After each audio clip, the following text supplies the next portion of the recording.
The other day, in my feminist theory class, we discussed diversity in media, and a woman said she wished Call Me By Your Name had been played by queer actors.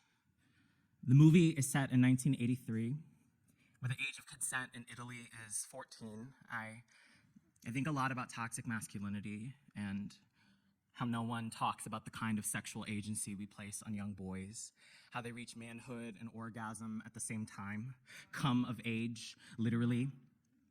I know there's a difference between a child and a teenager close to adulthood, but when a guy on Facebook says, "Call Me By Your Name" helped him figure out his sexuality, I wonder if he knows that 17 is still a minor in most places. And I'm not saying cis hetero people should be playing queer roles, right?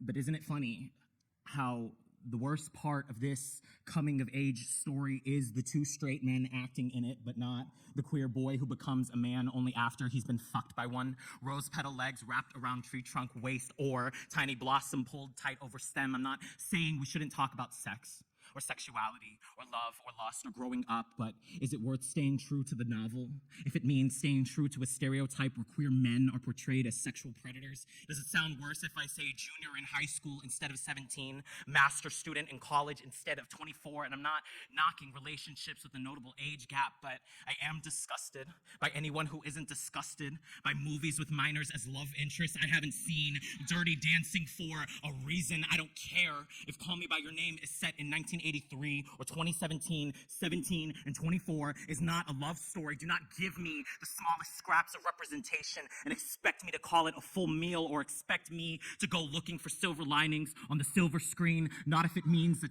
straight men can access queerness better than I can. Not if it means that my queer kind of love is nothing more than a dick for diversity to choke on. The first time I gave myself over to a man who did not deserve to have me, I thought I was powerful. I thought he would stay, leave me with something other than lonely. I thought it was the start of a love story. Hope it doesn't finish when he does. I looked up at him from my knees. I thought it was just like the movies.